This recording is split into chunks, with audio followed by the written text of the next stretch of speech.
दोस्तों, पिछले 10 दिनों से करीब मैं पंजाब, चंडीगढ़ और हिमाचल प्रदेश का दौरा कर रहा हूँ। आज जीरकपुर में बैठा हुआ हूँ, 4 दिन पहले आया था और मैं सोचा कि जो थोड़ी सी मैंने लोगों से जो बातचीत की, जो मेरी समझ में आया, इसे सर्वे ना लें, उसके बारे में आपको बताऊं। हिमाचल में ज्वालामुखी, उसके आगे पालमपुर और उसके ऊपर भी गया। खजियार आपने नाम सुना होगा, टूरिस्ट प्लेस है, और वहाँ से वापसी में पठानकोट, और पठानकोट से पहले मकलोडगंज, और ये से हिमाचल का देखा। पहले हिमाचल की बात बताऊं आपको कि यहाँ पे 2 तरह तबके के लोगों से मिल रहा है। एक तो वो जो बिल्कुल गरीब मजदूर है, सड़क के किनारे चाय का दुकान बना के बैठे हैं, कुछ स्नैक्स वगैरह के साथ, खाने पीने के सामान, मोमो आदि के साथ बैठे हैं। वो बेचारे अशिक्षित हैं और किसी तरह से संघर्ष कर जीवन को चला रहे हैं।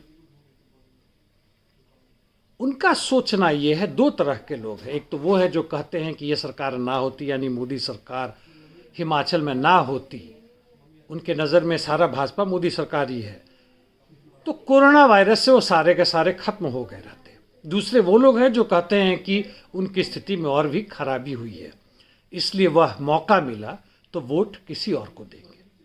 दूसरी तरफ के लोग वो हैं जो छोटे व्यापारी हैं, जैसे दुकान चला रहे हैं, जिसे हम निम्न पूंजीपति वर्ग कहते हैं।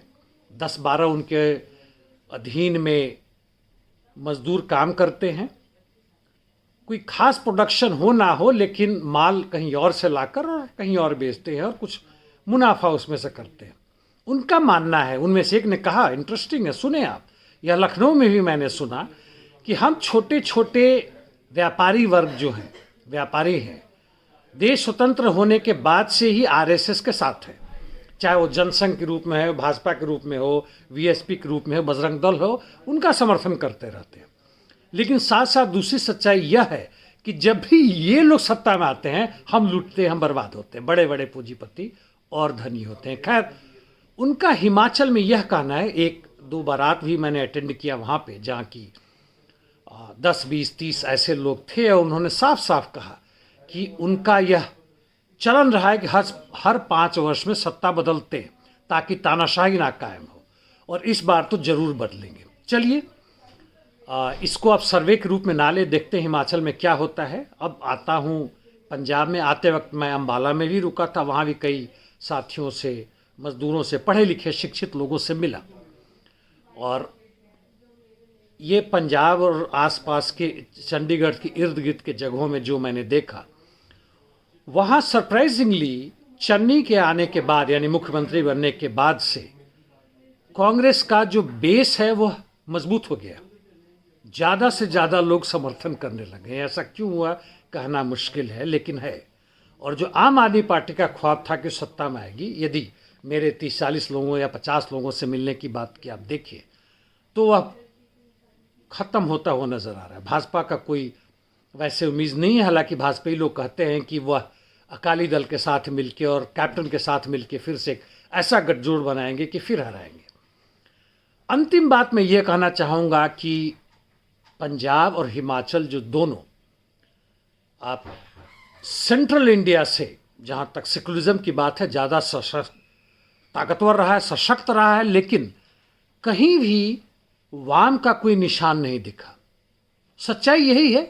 क्यों नहीं है, आगे क्या होगा बात अलग है। जबकि हिमाचल से कई सीपीएम के और यहाँ तक कि फोर्ड ब्लॉक के भी बेसेस हैं, उनके एमएलए भी हैं, लेकिन कहीं भी कुछ लाल रंग का ना झंडा, ना उनकी बातें। मजदूर जानते भी नहीं है कि फोर्ड ब्लॉक या सीपीएम या सब क्या है। आश्चर्य, महान आश्चर्य। चुनाव में जो जीते हों, भले ही कुछ हो, पंजाब में भी उनका नामो निशान तक नहीं दिखा। जबकि भगवा रंग, कमल का फूल, कांग्रेस के झंडे, वो सारे दिखे, उनके नारे वगैरह सब दिख रहे हैं।